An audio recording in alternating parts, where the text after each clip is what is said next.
Are we attached to habits or thoughts or maybe even people that aren't healthy for us? Hey, I'm David Essel, and for 43 years we've covered the topic of mental health and relationships and addiction, etc. And today is a huge topic. It's so easy to become attached to beliefs, to habits, to thoughts, to activities, to people that aren't healthy for us.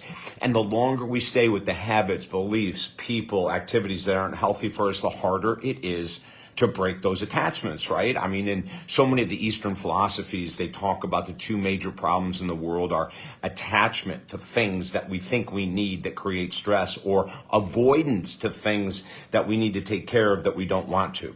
So this attachment thing is massive. I just started working with a young woman the other day. She's about 25 years of age.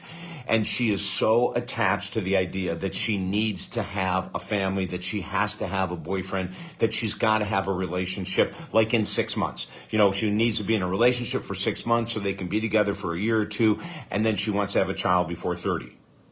Now, I'm not saying that's not a bad goal if that's something you really want, but the problem is she is stressed to the max. Every day she wakes up wondering, how am I going to meet this guy? When am I going to meet this guy? Her parents, well-meaning, her friends, well-meaning, continue to reiterate the same thing. Oh, you're going to be so much happier when you're in love. You're going to be so much happier when you have a relationship. So if we're attached to that philosophy that I must have love, I must have a relationship, I must have a child because I'm a young woman, that can create a lot of stress, anxiety, and frustration, can it? So I'm not saying don't have goals. I just want to ask you, how attached are you to those goals? Can you have a goal and not be attached to it? It's really interesting. I'm just remembering this. In our book, Slow Down, that was published by Hay House around 2004, is I have one of the final chapters is let go of the end result. Let go of the end result of all your goals. Go and make those goals to make a certain amount of money, have a certain looking body, a certain type of relationship, a certain type of career. Have all those goals, but don't become attached to them, right? Because when they don't come through and you're highly attached to something, then there's going to be suffering. But if you set the goal and you go after and you do the work and it doesn't come to fruition, you can say logically, you know what? I did the work. It didn't work in the way I was hoping to.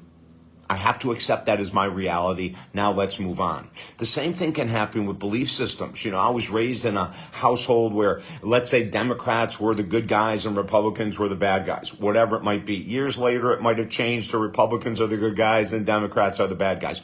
But what happened was I got attached to my parents' beliefs because I was young and I didn't know anything about politics, right? Then I started to follow them. I didn't have a mind of my own.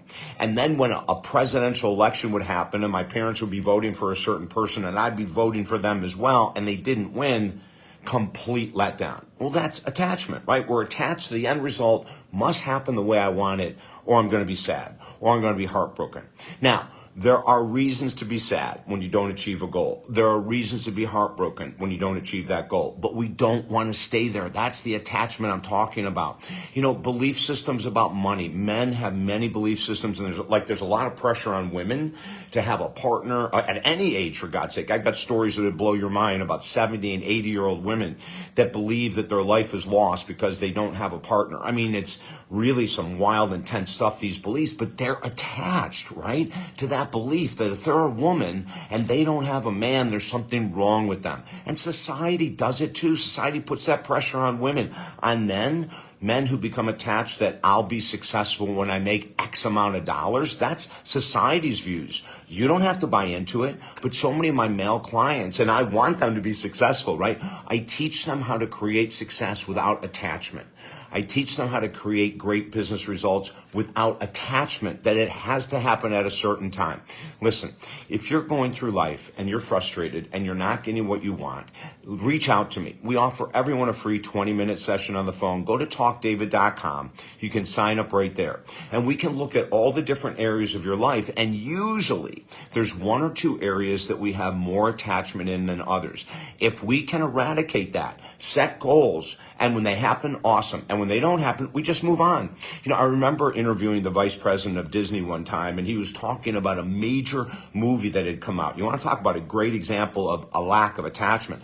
They had put so much money into it. And by Friday night at midnight, as he told me during the interview, they always know if a movie's going to be a hit.